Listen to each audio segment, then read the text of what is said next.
Hi, I'm Tonya Gratz with the Greene County Land and Water Conservation Department. And with me I have Dennis Miller. He farms by Broadhead. You said you have about 200 acres or so at your farm? Yeah, a big 200 crop Okay. acres, yes. Okay. And so today we want to talk about, he has an older planter and how he can make it work for him, that it's got all the technology on it. So how old do you think your planter is, Dennis? The planter's somewhere around 30 years old, Tonya. Okay. And you've made modifications gradually over time to make it work for you. Right, we've started with row cleaners, different ways that we were using row cleaners. Finally, ended up with air cylinders so that we could adjust the row cleaners right from the cab. Otherwise, it's always a little hard to be adjusting on the go, different conditions. A lot of other things we've added on, like seed tubes that more accurately measure seed droppage. The actual monitor itself, that there's different ones, but they can tell you such a multitude of things to help you plant better. And if it tells you something's wrong, something's wrong. Sure. Downforce, we've experimented with different airbags, things like that. We've now went to hydraulic upforce, downforce system so that we can accurately get the corn in the ground, hopefully. Okay. So if a person was starting to try no-till, what two things would you say are the most important for them to make to their planter? What modifications? Probably the first thing would be row cleaners, so that you can always get that residue kind of out of the way so you can get a nice furrow to plant into and not have hairpinning with stalks affecting seed. And probably the second thing maybe would be to have heavy duty down pressure springs so that you can get the proper depth consistently for your corn. But that also may lead to excessive compaction if you have too much downforce. So that's the fine line you have to gauge. Sure. So when farmers are trying this new system, what things should they be checking when they're doing this for the first time, when they're no-tilling? When they get out of the tractor and check, what should they be checking for? The biggest thing when you get out of the tractor to check would be that you're getting the depth in every row that you want, so that you hopefully get consistent seed emergence when the shoots come out of the ground.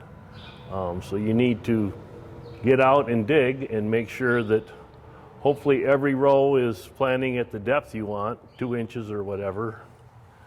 But before that, the main thing is to check your parallel arms, your bushings, everything. Make sure everything's tight on your planter. Make sure that your chains have been replaced or well oiled, no kinks. Your sprockets clean, so that hopefully you're dropping seed consistently without skips, doubles, at a good spacing. What do you think is the easiest situation for somebody to try no-till into? I really think probably into soybean ground. If you could probably do it without row cleaners. I know you can do it without row cleaners. Generally your soybean ground is going to be a little mellower so that you can easily get the depth to plant into. Okay. Do you have experience in planting into cover crops, whether they're living or dead? Yes, limited experience. I haven't planted into cover crops with a lot of size. We actually killed but still had green cover crop last year in a situation that I planted in. It was still green, and it worked out that was, even on lighter ground, probably the highest yielding corn that I had. Great. So why do you no-till?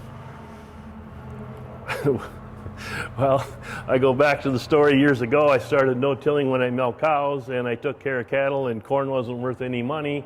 So all I cared was the cows had enough to eat. So I just started to no-till to save time and being in the field and spend more time with the cattle, but I've learned over time that it's the best thing that you can do for the soil and to save the soil.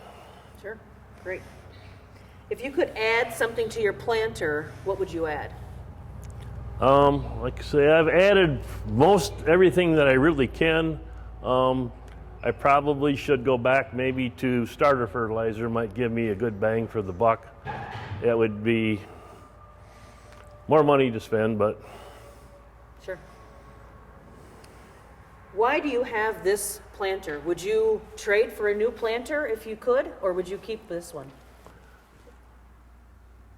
No need to get rid of this one. It's an old planter, but you can replace anything you need to replace to keep everything tight on the planter, and you can retrofit any technology you want to put onto the planter to make it work the way you want. Sure. Well, I think that's all the questions I got for you, Dennis. Thanks for letting us come out and talk about your planter today. Maybe we could do a little tour of what you've got on your planter. Well, we certainly can. Well, some of the modifications we made, I've had row cleaners for a long time.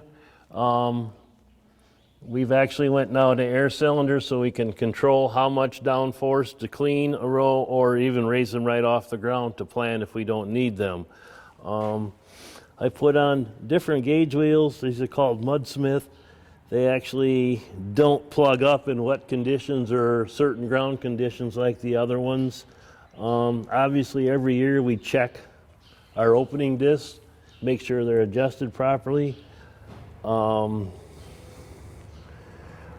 I put on different seed tubes for what was original to this planter because the new ones more accurately can count the seed. And recently we've added hydraulic downforce control so that we can hopefully get every row a consistent depth always at planting without compaction. I've had spike closing wheels on both sides. A lot of would just put on one side with the rubber wheel yet.